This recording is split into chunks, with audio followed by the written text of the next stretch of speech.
5 years ago, he was getting slammed on his neck by Odin, so it's debatable on if Kaido would be able to do anything in this situation either. Hey, what's up everybody? It's LeeLos, and today we're talking about why Loki is overpowered. Stay steady in pursuit of your dreams and goals. You're born to win, you're made for greatness, and I definitely believe in you guys. Keep up the great work each and every day. So let's get started with talking about Loki. In the most recent chapter of One Piece, chapter 1170, Loki performed some absolutely insane power scaling feats. So today we're going to analyze the different power scaling feats that Loki displayed and discuss the different low, medium, and high ball interpretations. So first off, it's important to understand how powerful Herald actually is. Herald was shown to be relative to, if not just exactly equal to Rox. Then, after Rox died, continued fighting and doing missions for more than 20 years. And Herald is a giant, meaning he stayed in his prime the entire time. As of Herald's death, he was only 48 years old in giant years, meaning there's a real argument for Herald actually being stronger than Rox, even before receiving this Emu power-up. Essentially, he was already equal to Rox and might have gotten even stronger by continuing to fight for another 20 years. Then, Herald gets even stronger on top of that by receiving this power-up from Emu.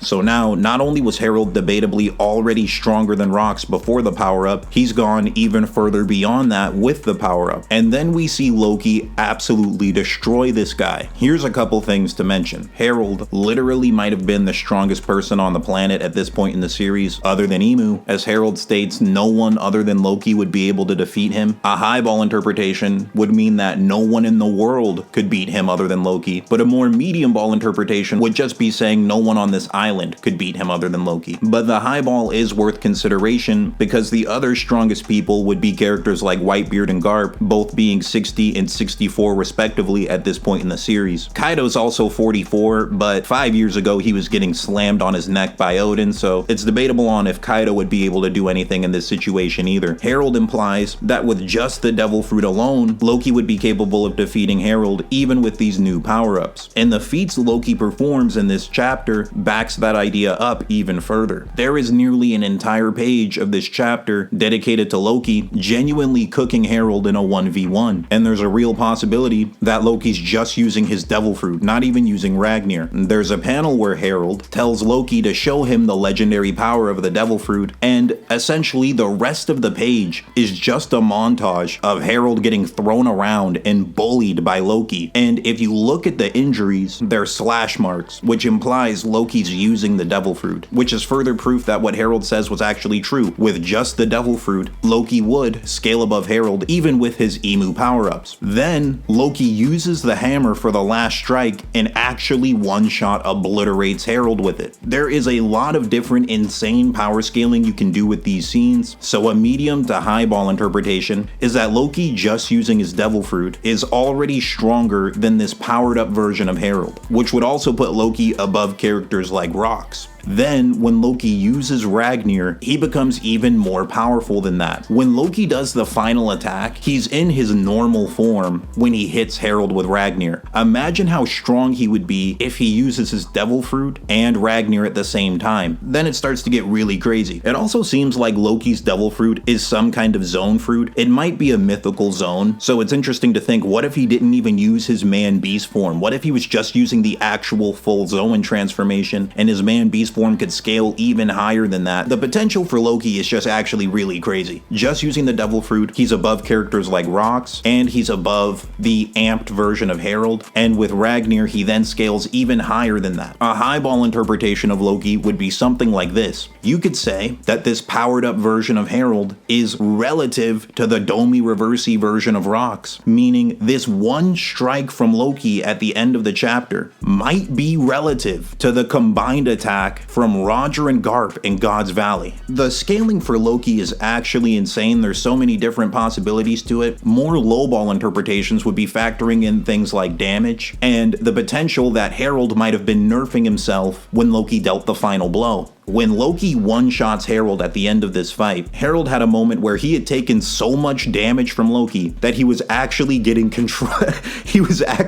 control of himself back. Loki had beaten him up that badly. So maybe you could make an argument that when Loki dealt the final attack, Harold was holding back some of his strength, making it easier for Loki to one-shot him. That's a possibility, but it does not delete the scene where Loki's just using his devil fruit and actually just destroying Harold. Maybe you could argue that Harold used up the majority of his haki fighting Shanks and Gabon, so now the Harold that Loki's fighting is just a percentage of his overall strength. But this opens up a different debate when it comes to One Piece. The power system of haki and how it works really deserves a few videos on its own, because there's many different arguments you could make here for how haki may or may not be getting nerfed as a battle goes on. Because you could argue that there's actually something like haki capacity and haki output. We get a few different statements throughout One Piece where characters say other characters are running out of haki, and in recent chapters we get statements saying in order to damage Conqueror's haki users, you need to output more haki than they are. So it becomes a debatable thing on exactly how haki is affected as characters take damage or get tired. For example, can your total haki capacity go down while your haki output stays the same? So even if you're fighting for a long time and you're getting tired, maybe you're staying the same strength throughout the whole fight, or maybe people are getting weaker, their haki output is getting weaker as they're getting more tired. This is an entire debate on its own, so for now a safe estimate is to just say that's the lowball interpretation. Harold, as he took more damage, his ability to output haki also went down, and as a result he's just weaker. So the Harold that Loki's beating up is a weaker version of Harold than the Harold at the start of this battle. Where it gets really interesting is when you compare this version of Loki to Shanks. This flashback is stated to have happened 14 years ago in the One Piece story timeline, and we also have multiple different statements saying that Shanks beat Loki 6 years ago. This is where the scaling gets very interesting, because in theory this would be an even stronger version of Loki. This would be a Loki who's had this devil fruit and Ragnir for about 8 years, so he would have much more experience with both, and he would just be a stronger character than this version of Loki who already scales above rocks using the medium and highball interpretation. And the Loki that Shanks fought should definitely scale above characters like rocks using the medium ball interpretations. Despite this, there are several statements saying that Shanks beat this version of Loki. It's stated that Loki was captured by Shanks 6 years ago, and Shanks also became a Yonko 6 years ago, meaning there's a real possibility that Shanks beating Loki is actually the main thing that made him a Yonko. But that's more in the theory category. We don't actually know how Shanks became a Yonko. This is something worth noting. We haven't actually seen the Shanks versus Loki fight. Hopefully we see it by the end of this flashback, but there's a possibility that we won't see the fight. A lowball interpretation of this fight would be that maybe it wasn't really a fight. Maybe it was they had a disagreement of some kind, and Shanks convinced Loki to just go back to Elbaf and be imprisoned for years. But that is a tough lowball to make convincing. Another lowball possibility is maybe Shanks jumped Loki with his whole crew. That's a possibility. But the reality is, these are lowball interpretations of the statements given to us in the story. The more medium ball interpretation is that Shanks just 1v1 beat Loki. It has been stated a few different times in the story that Shanks was the one who beat and captured Loki, and there has been zero statement of Shanks jumping him or Shanks tricking him or anything like that. There's this one scene where Loki states that Shanks is cowardly, and then the very next page he says he was just joking. Here's something worth noting. A consistent thing with Loki's character, he's not very good at expressing his emotions. Shaggy states that Loki's fierce words is a way for him to cover being nice. This is actually shown in the recent flashback too, where Loki insults a lot of people that are close to him that he actually really cares about. We see him do this a few different times. Even in the last page of this flashback, he insults Harold, but Harold understands Loki's personality and he knows that Loki's actually saying he loves him. So when Loki's calling Shanks cowardly and immediately afterwards says he's joking, there's a possibility that he's actually trying to say something positive about Shanks. Another thing to consider is a few chapters later, Loki refers to Shanks as a great pirate.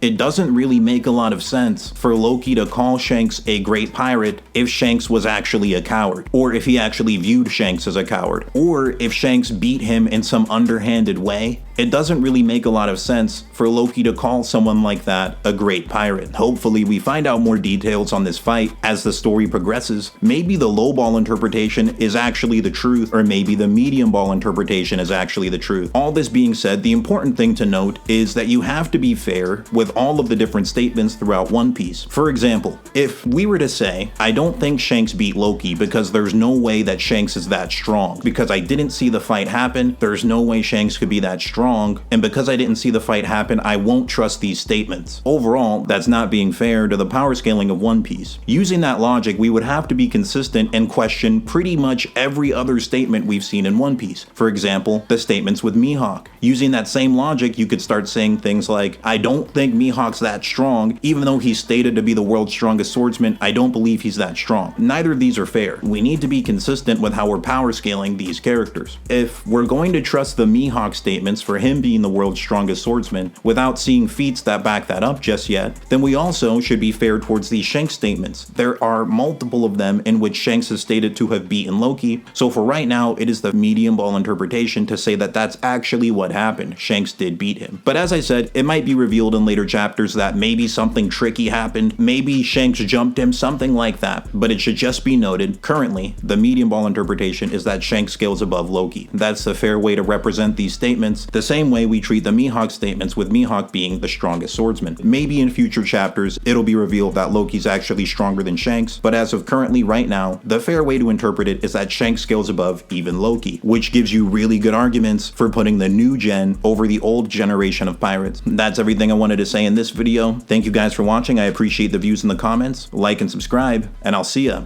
on the next one.